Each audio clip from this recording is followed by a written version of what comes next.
यह एक सवाल है जो हमें भेजा गया था और इस सवाल का संदर्भ, जैसा कि मैं समझ रहा हूँ, कि पहले गुरुओं या दिव्यदर्शियों की हमारी समझ ऐसे लोगों की थी जो ध्यान करते थे और जंगलों में तपस्या करते थे, जो जुड़ाव नहीं रखते थे।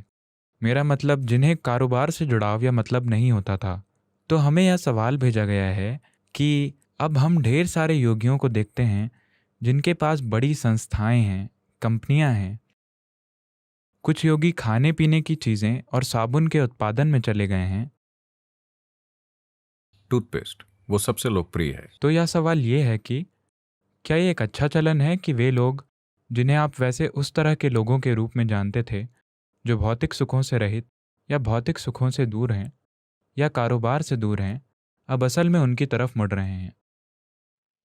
तो आपने अभी तक कोई बिजनेस नहीं संभाला है। बिजनेस संभालना निश्चित रूप से कोई सुख नहीं है, ठीक है? लेकिन मैं जानता हूं कि अभी कौन फोकस में है। देखिए, मैं मेरी चेन्नई में एक तरह की कॉन्फ्रेंस थी और कोई मुझे लेने आया और ड्राइवर गाड़ी चला रहा था। वो एक रेगुलर ड्राइवर है। वो सामने वाली गाड़ी के पीछे पीछे चलता है और देर हो रही थी। मेरी ये रेपुटेशन रही है कि इन 37 सालों में मैं अपने जीवन में किसी भी कार्यक्रम के लिए देर से नहीं पहुंचा हूं। हालांकि In one day I may have 3, 4, 5 events, still I have not been late to one. एक दिन में शायद मेरे 3, 4, 5 कार्यक्रम हों, फिर भी मैं किसी में देर से नहीं पहुंचा। तो मैं वहां पहुंचना चाहता हूं। ये शख्स ट्रैफिक में अपनी ही रफ्तार से चल रहा था। फिर मैंने स्टीयरिंग संभाली और मैंने थोड़ी फोर्स ड्राइविंग करके किसी तरह ठीक समय पर पहुंचा। होटल में सिक्योरिटी गेट, आप जानते हैं इन दिनों वो आपको रोकते हैं, आपका बोनट खोलते हैं, इंजन और बूट चेक करते हैं। तो मेरे सामने वाली कार गई और गेट खुला। मैं सीधा अंदर घुस गया। वो चिल्ला रहे थे। मैं पोर्टिको में आया, रुका, कार वहीं छोड़ी और भागकर कॉन्फ्रेंस में पहुंचा। वहां कोई पत्रकार खड़ा था। जब मैं अपना काम खत्म करके वापस आया, वो बोले, पुराने समय में योगी पैदल चलते थे, आप खुद अपनी कार चलाते हैं, आप किस तरह के योगी हैं?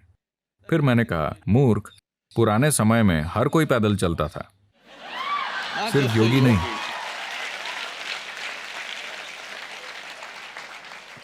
तो योगी समय के साथ चलते हैं। हम्म? तो योगी समय के साथ चलते हैं। वो हमेशा कंटेम्प्ररी यानी अपने समय के अनुसार थे। समस्या ये है कि एक योगी के बारे में ज्यादातर लोगों की धारणा शिवकाशी कैलेंडर है, जिसमें एक आदमी एक पेड़ के नीचे एक कब्जियत वाला चेहरा बनाए बैठा है। वो एक कैलेंडर आर्ट है, वो योग नहीं है, ठीक है? पहले के योगी किसी को भी देख लीजिए।